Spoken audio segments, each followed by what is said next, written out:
It's first down, Giants, close to the Eagle 48-yard line. McNeil is to the left this time. Tarkenton, great pressure from Rosevich, unloads to Fredrickson. And Tucker fumbles. And it's recovered by Herman inside the 20-yard line. Well, hello. Thank you so much for taking time out of your day to check out this video. And welcome to the Gridiron. And before I get started, I just want to say thank you so much to everyone out there who's been watching my videos. Thank you. If you can maybe give this video a thumbs up or possibly leave a comment below or maybe even share this video, it would mean so much to me. But anyway, just thank you so much for just taking time out of your day to check out this video. Thank you. Well, the New York Giants, their running back situation, I mean, after the draft and after, undrafted free agents, which we brought one in, this is one of the few positions on the whole team I think, as of this year, we're in pretty good shape with. All right. Now, I love this depth chart. I'll tell you what.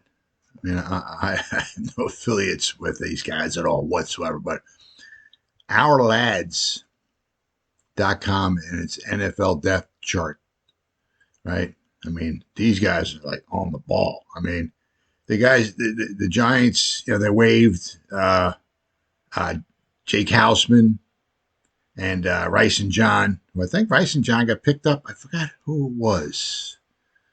But anyway, the other day, they're like, oh, they're two tight ends, and you come here like an hour or so later, boom, they're gone. We had eight tight ends, right? So it's like as soon as something happens, I mean, they're on top of it with this. I mean, so if you're looking for somebody with some good depth, it's showing the depth chart. Look at, the left wide receiver, whatever that means, But, then you got right? Darius Slayton and David Sills and Arthur Prohl and, Travis Toivonen, right? Then you got the slot wide receivers, the depth chart for that. Then you got the right wide receivers, the depth chart for that. So we're going to be going over the wide receivers soon. There's a plethora of wide receivers the Giants have. But anyway, we start with the running backs right now. Obviously, okay, you got to start with Saquon without question. Now, obviously, he's the number one guy. He's he's still, to me, a top tier, running back. The only problem is, you got to look at like last year. I mean, how freaky was that accident? The one thing is that you got to place some of that. I mean, a lot of it was freaky when he stepped on that guy, Cowboy's ankle. It's like, come on. I mean, can the Giants catch a freaking break? But also, it's like Daniel Jones looked like he was throwing the ball to him. I mean, Saquon was open. He looked like he threw the ball like, Saquon's head. Saquon's like running. He's kind of like looking like, what in the, and then as he's running, he steps on the Cowboy's ankle. And it's just, we couldn't catch a break last year. Absolutely unbelievable. But, Saquon is, pass blocking may not be optimal. You kind of hoping that maybe somewhere, seemed like maybe he was running a little timid last year, like he didn't want to get hurt again, which you can't do when you're running the ball. But, if he gets, with Evan Neal and Andrew Thomas and, Dable's offense and all that, we can get him the ball, get him out wide, get him the ball in space and everything, let him do his thing. The man's magic. I'm not going to say he's the best running back in all of football, but, the dude's up there, okay? The man is up there without question. And just interesting to see what the Giants have in store for him, after this season.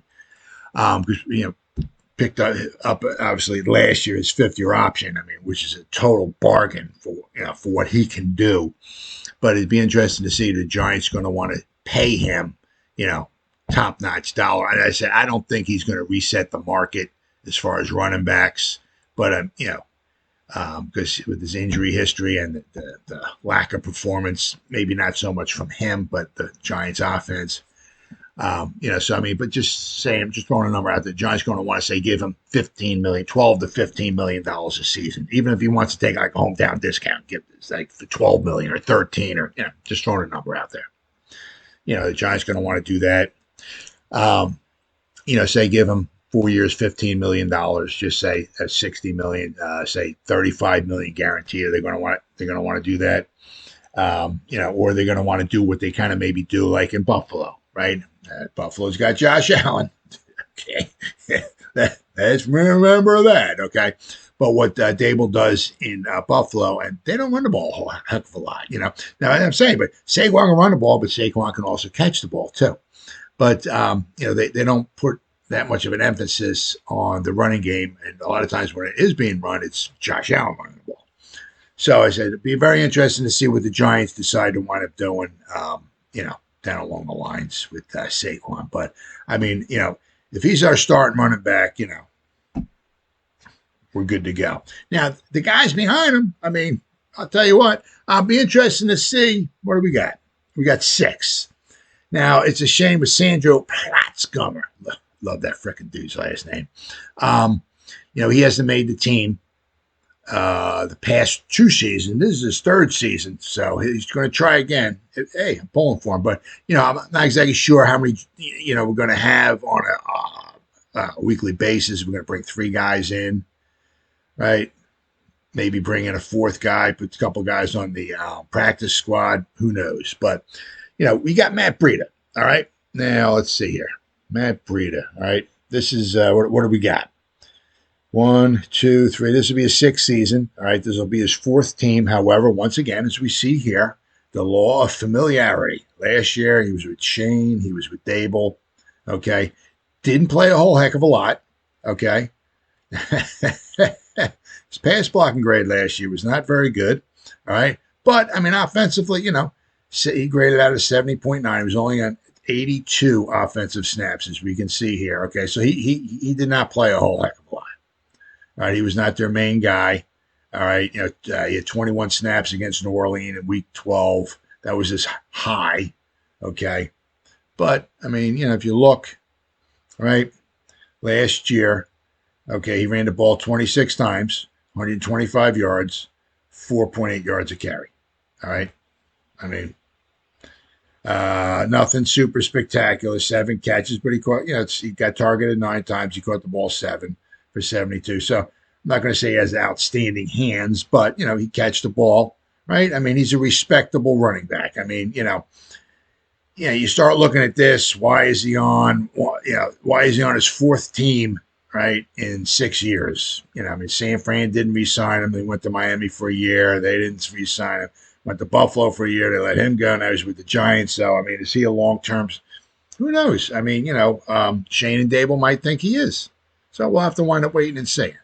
Okay. But, he's a capable running back, All right. So we'll have to wait and see going forward. It'd be very interesting once the season's over with to see, what the Giants with Shane decides to wind up doing with the running back. Secondly, with Saquon.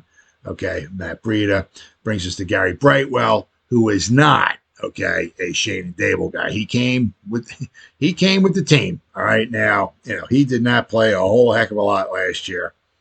Let's see. What we got? 13 snaps. Not a whole heck of a lot. Okay. Now, if we look here, he was special teamer. Okay. Kick coverage. He was on 54 snaps, 68 kick coverage.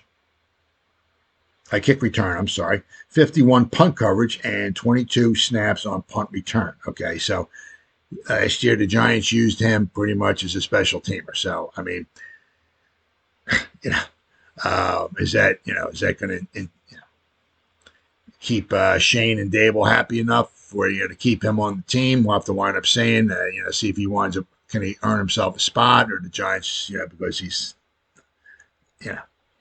not a Shane and Dable guy. Is Gary Brightwell time with the Giants going to be short-lived? So we'll have to wait and see it. Yeah, he was on special teams and wasn't on the field much last year. And you got to, if our offense was as bad as it was last year, okay, and you can't even get a sniff of a handoff or anything, that's maybe not saying a whole heck of a lot for you. All right. I mean, it's nice. Yeah, you got to be on special teams. And he said he loves special teams, but, you got to be a phenomenal special teamer just to stay on the team. So, be interesting to see what they wind up doing with Gary Brightwell going forward, which leads us to our next guy. Okay, we got Antonio Williams. All right. Now, he played. Yeah, he's got a lot of tread on the tire. Okay. 2020, played Buffalo. Okay. He had 28 offensive snaps. All right. He played in week 17 against Miami. He was a halfback. All right. 28 total snaps. All right. He graded out well. Right. 85.3, run block grade 60, pass block grade 74, but, very small sample size. But once again, 2020, Shane and Dable, the law of familiarity. Come on down. Buffalo don't want you. We'll take you. All right. So, very small sample size. Okay. 2020, the week 17 game, he played for Buffalo against Miami. All right. He was in one game. Didn't start it. Ran the ball 12 times for 63 yards. Scored 2 touchdowns. Had 4 first downs. His longest run was for 18 yards. Now, if you take that one out, okay, because sometimes that winds up skewing, obviously, the numbers quite a bit. That means he ran the ball 11 times for 45 yards. So those other 11 times he ran the ball, he got 4 yards a carry. So not too bad. Okay, he had 1 target thrown his way. He caught it, and he got it for 20 yards. So, there's one game he was in. He was only, in for a handful of plays, but, he had, 20 yards receiving and 60. He got 83 total yards, right? He got 4 first downs here. He got 1 first. So he got 5 first downs, 2 touchdowns, and he had 83 yards, all right, in 28 snaps. So, right? He's, I'll have to keep an eye on him. Shane and Dable brought him over. We'll have to wait and see. Can the Giants use him? And once again, with him, affordable, cheap. Okay. So we'll have to keep an eye on him going forward. Then after that, all right, we got Sandro Platzgummer. Now, let me see here. He number 3 is, but this is run against shoot, the Jets in preseason. LeBron James actually tweeted 48-yarder. said Victor Watch Cruz Saquon on the side, freaking out, jumping up and down, for the Jets waving the towel. against the Jets on Monday Night Football. How about Sandro Platzgummer from Austria, part of the NFL International Program, ripping off the Giants' biggest offensive play tonight. Freaking out. From the 1 yard Saquon, team player. Line, your heels in the shadows of the goalpost. A little bit of a hole. And there he is. That is just good blocking, good running. Everybody executing, no holding on this. Right? Move this outside. This is the way you get on the coach's radar here. I don't want to be one of the 5 you let go after this game. Right? Nice job. But with Sandro, right? The New York Giants re-signed running back Sandro Platzgummer, who's a free agent. Okay. Platzgummer, 6 foot tall, 198 pounds, was originally signed by the Giants in 2020 as part of the NFL's International Player Pathway Program. So this is the 3rd year he's been with the Giants. Right? Platzgummer played 5 seasons for Austria's Swerco Raiders Tyrol and won 2 European championships with Austria's under-19 national team. Okay, he spent time in the Giants practice squad the past 2 seasons, but was never elevated. Okay. And is yet to appear in a regular season game. He did, however, break a 48-yard run, okay, which I just showed you in last year's preseason game against the Jets. Now, he did nice in Austria, okay? This is not Austria, all right? So, his chances of making the team are, I don't want to say remote, but, he keeps coming back every year. So once again, I'm pulling for him. If he makes the team, fantastic. All right, but this is his 3rd season with the Giants, okay? Which leads us to our last guy, Desean Corbin, all right? I'm pretty excited about this guy here, okay? Undrafted free agent. He's not, didn't grade out the biggest, 5.6, which is a candidate for bottom of the roster or practice squad. This is from NFL.com. Okay. But, Corbin has a decent size and good vision, but he will need to play with better decisiveness early in the rep, as his play speed and cut quickness are unlikely to aim him enough in eluding NFL tacklers. He did nice in college, okay? He responds fairly well to block development and runs with some pop, but it's hard to find an area of his game that really stands out. So, I'm pulling for him. Sees the field clearly, runs with good physicality through contact, fights for an additional yardage and falls forward, very important for a running back, gets to his cuts with some rhythm, right? Decent elusiveness on third down to spring longer runs, background running a variety of routes as pass catcher, all right, and has experience returning kicks. So if they can put him in the special teams, fantastic. Now, let's see here. He did, he graded out, not too bad last year. Okay, against my team, first week last year against Notre Dame, he had a very nice game, 84.9 he graded out at, all right? But, overall last year, he graded out at 75.4, all right? He had 474 offensive plays he played in last year in college anyway, all right? Now, what we got?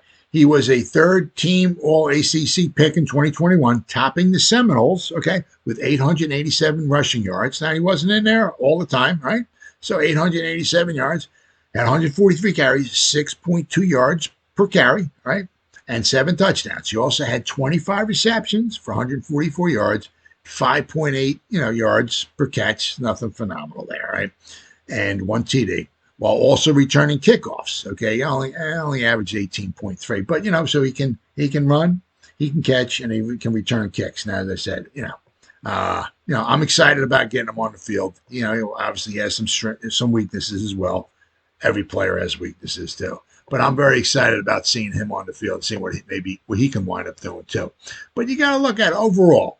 All right, if you got Saquon there, you're off to a fantastic start. Now, as I said, we're going to have to wind up waiting to see, what guys make the team. Whoever doesn't make the team, do they land on the practice squad? Does Gary Brightwell get cut? We'll have to wait and see. And I said, after this season's over with, what do we do with Matt Breida, who was brought in from Buffalo? What do we do with Antonio Williams, who was brought in from Buffalo? All right. And then what do we wind up doing next year? I said with Saquon, what do we do in free agency? If we let him go, what do we do in free agency? Do we get another running back, start doing running back maybe by committee?